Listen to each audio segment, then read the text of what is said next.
Savez-vous qu'il existe un tantra du troisième œil?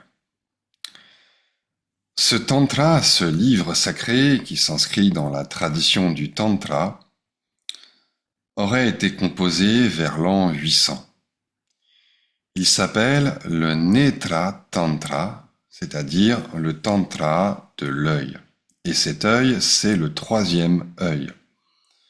C'est l'œil de la non-dualité, on pourrait dire aussi c'est l'œil de l'unité, grâce auquel Shiva, c'est-à-dire Dieu, résorbe tout ce qu'il a manifesté, l'univers, en lui-même. Mais ce faisant, Shiva a aussi le pouvoir de guérir le monde et de rétablir les êtres dans leur état naturel, dans leur état premier d'unité. Et c'est pourquoi ce tantra porte d'autres noms, tels que Mrityujit, le vainqueur de la mort, et aussi Amritesha, le seigneur de l'immortalité, ou le seigneur de l'ambroisie, cette boisson qui rend immortel. Et qu'est-ce qu'il enseigne, ce tantra? Qu'est-ce qu'il transmet? Il transmet la connaissance.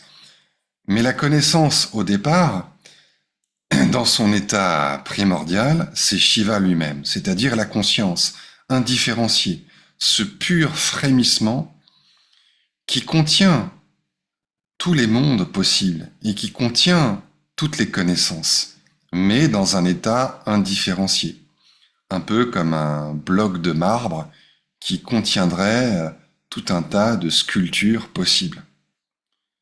Et par conséquent, ce tantra n'est pas compréhensible tel quel.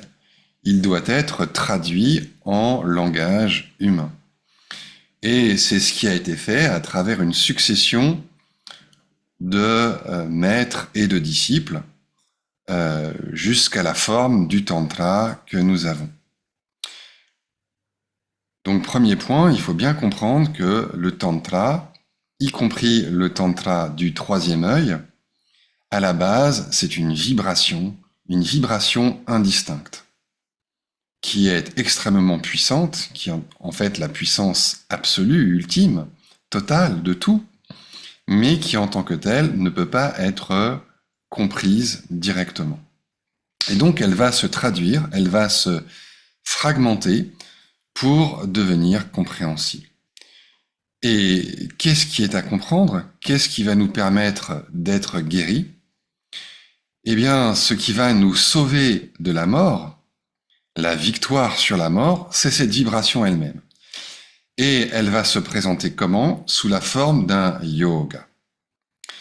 Le yoga, qu'est-ce que c'est?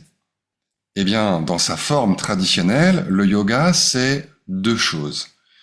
Premièrement, c'est un état, justement, l'état naturel d'immortalité. Et deuxièmement, c'est un ensemble de moyens qui vont permettre d'atteindre cet état. Tout d'abord, le yoga, c'est un état d'immortalité. Et cet état, il est plus exactement défini dans les tantras et dans la tradition de l'Inde en général comme une union des opposés, union de l'inspire et de l'expire, union des forces contraires du soleil et de la lune. C'est l'un des sens de l'expression Hatha Yoga, l'union du soleil et de la lune. C'est l'union aussi de l'individu et de sa source divine, ce qu'on appelle Ishvara, le Seigneur. Autrement dit, Dieu, qui est ici nommé Shiva, mais qui reçoit une infinité de noms tels que Vishnu, le Bouddha, etc., selon les aspirations des uns et des autres. Donc cet état, c'est un état d'union ou de réconciliation des opposés, mais c'est principalement la relation entre moi et ma source.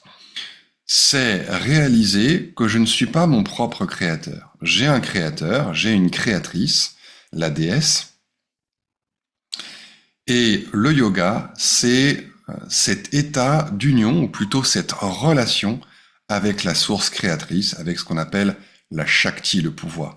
Et c'est en me mettant en relation avec cette source que je vais pouvoir transcender la condition humaine, que je vais pouvoir dépasser la mort et donc atteindre une forme de guérison. Le moyen pour atteindre cette union, pour entrer en relation avec la source, c'est donc aussi ce qu'on appelle le yoga. Le yoga qui comprend différentes parties qui sont reliées de façon organique, comme les différents organes d'un être vivant qui concourent à sa vie. Mais dans ce tantra, il y a principalement 3 sortes de yoga.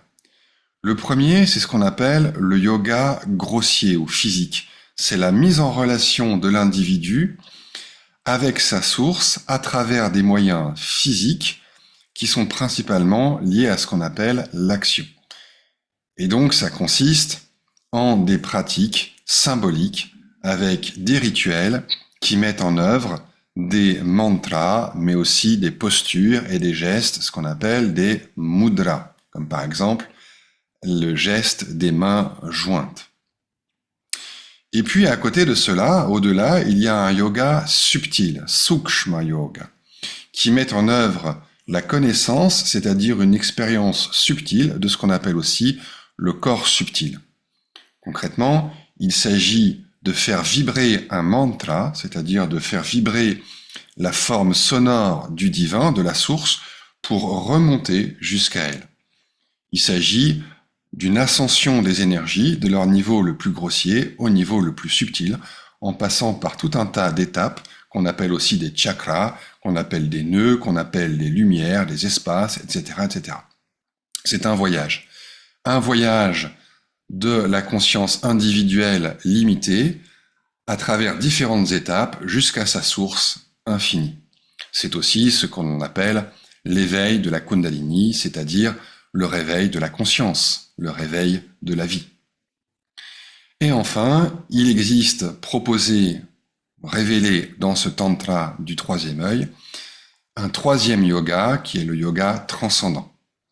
Ce yoga transcendant, il a pour seul et unique but la liberté, c'est-à-dire la transcendance.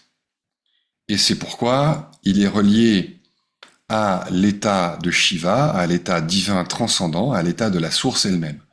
Autrement dit, dans ce yoga, le moyen employé, si j'ose dire, c'est la source elle-même.